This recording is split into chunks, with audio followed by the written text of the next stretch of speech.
നമസ്കാരം. Raf talk ഫുട്ബോളിലേക്ക് അവർക്കും സ്വാഗതം. കരാറ് പുതുക്കാനായിട്ട് അൽ നസർ അവരുടെ ഒരു താരത്തെ സമീപിച്ചപ്പോൾ അത് വേണ്ട, ഞാൻ ക്ലബ്ബ് വിടാൻ പോവുകയാണെന്നും പറഞ്ഞ് ഞെട്ടിച്ചിരിക്കുകയാണ്. മറ്റാരുമല്ല, നവാഫ് അൽ ലഖീദിയാണ് ഈ തീരുമാനത്തിലേക്ക് പോയിരിക്കുന്നത്. ബെൻഡോയെ കൊടുത്ത് നവാഫ് അൽ ലഖീദിയെ നിലനിർത്താനുള്ള പരിപാടിയിലായിരുന്നു അൽ നസർ. അത്തരത്തിലുള്ള വാർത്തകൾ വന്നുകൊണ്ടിരിക്കവെയാണ് ഈ ഒരു ട്വിസ്റ്റ് ഉണ്ടായിരിക്കുന്നത്. റിയാദിയ ഇക്കാര്യം റിപ്പോർട്ട് ചെയ്യുന്നു. സൗദി അറേബ്യൻ സോഴ്സിലെ വിവരം നമ്മൾ നോക്കിയാണ്. Nawaf Al Laqidi has rejected the club's offer to renew his contract. ഒന്നുകിൽ അദ്ദേഹം ഈ സമ്മർ ട്രാൻസ്ഫർ വിൻഡോയിൽ തന്നെ ക്ലബ്ബ് വിടും, അതല്ലെങ്കിൽ ജനുവരിയിൽ ഫ്രീ ഏജൻസി കാലയളവിലേക്ക് കടക്കുന്നവരെ അദ്ദേഹം വെയിറ്റ് ചെയ്യും. അതാണ് അദ്ദേഹത്തിൻ്റെ നിലപാട്. ഈ സോഴ്സ് ഇപ്പം എക്സ്പ്ലെയിൻ ചെയ്യുന്ന വിവരം എന്താണെന്ന് വെച്ചാൽ, അൽ നസറിൻ്റെ മാനേജ്മെൻറ്റ് ഇപ്പോൾ ഉള്ള സൗദി ഗോൾ കീപ്പർ കൂടിയായിട്ടുള്ള, അതായത് അവരുടെ ദേശീയ ടീമിൻ്റെ ഗോൾ കീപ്പർ കൂടിയായിട്ടുള്ള നവാഫ് അൽ ലഖീദിയുമായിട്ട് റീസെൻറ്റ് ഡേയ്സിൽ കോൺട്രാക്ട് എക്സ്റ്റൻഷൻ ചർച്ചകൾ നടത്തിയിട്ടുണ്ടായിരുന്നു.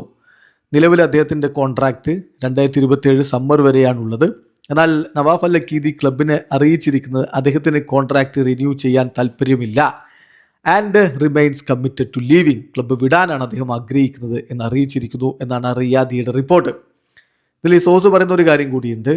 ഇപ്പോൾ ഉള്ള ഗോൾ കീപ്പറുടെ ഏജൻറ്റ് മിഷാൽ അൽ സഫായിയുമായിട്ട് കോർഡിനേറ്റ് ചെയ്തുകൊണ്ട് ക്ലബ്ബ് വരുന്ന ഓഫറുകൾ പരിശോധിക്കാൻ വേണ്ടി തുടങ്ങിയിട്ടുണ്ട് എന്നുകൂടി പറയുന്നു. കാരണം താരത്തെ ഫ്രീ ഏജൻസി കാലയളവിലേക്ക് കടത്തിവിട്ടാൽ അത് നഷ്ടമായിരിക്കും, സാമ്പത്തിക നഷ്ടമുണ്ടാക്കും. അറ്റ് ദിസ് സ്റ്റേജ് അൽ നസർ എന്തായാലും അങ്ങനെ താരത്തെ വിടാൻ വേണ്ടി തയ്യാറാവുന്നില്ല.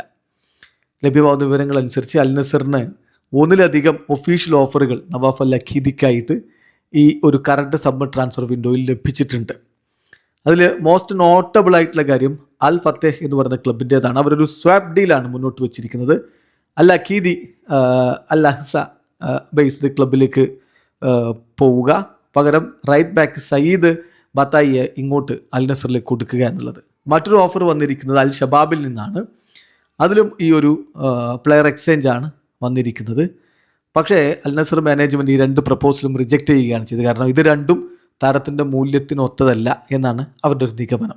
എന്തായാലും സോഴ്സ് ഇൻഫോം ചെയ്യുന്ന കാര്യം, അൽ നസർ അൽ ലഖീദിയെ ഒരു കാര്യം കൂടി അറിയിച്ചിട്ടുണ്ട്. അദ്ദേഹം ഈ പുറത്തു പോവുക എന്ന തീരുമാനത്തിൽ നിന്ന് പിൻവലിയുകയാണെങ്കിൽ ഈ റിന്യൂവൽ ഓഫർ നിലനിൽക്കും. അവർ റിന്യൂ ചെയ്യാൻ വേണ്ടി തയ്യാറാണ് എന്ന് തന്നെയാണ് ലഭിക്കുന്ന വിവരം. അങ്ങനെ റിന്യൂ ചെയ്യുകയാണെങ്കിൽ ഹയർ ആനുവൽ സാലറി ഉണ്ടായിരിക്കും, കറണ്ട് ഡീലിലുള്ളതിനേക്കാൾ ഹയർ ആനുവൽ സാലറി ഉണ്ടായിരിക്കുമെന്ന് കൂടി താരത്തെ അറിയിച്ചിട്ടുണ്ട്. എന്താണ് ഇനി താരത്തിൻ്റെ ഒരു പ്രതികരണം എന്നുള്ളതാണ് വെയിറ്റ് ചെയ്യുന്നത്. വീഡിയോ അവസാനിക്കുന്ന ഫുട്ബോൾ ലോകത്തെ കൂടുതൽ വിശേഷങ്ങളുമായി റാഫ് ടോക്സിൽ എത്താം.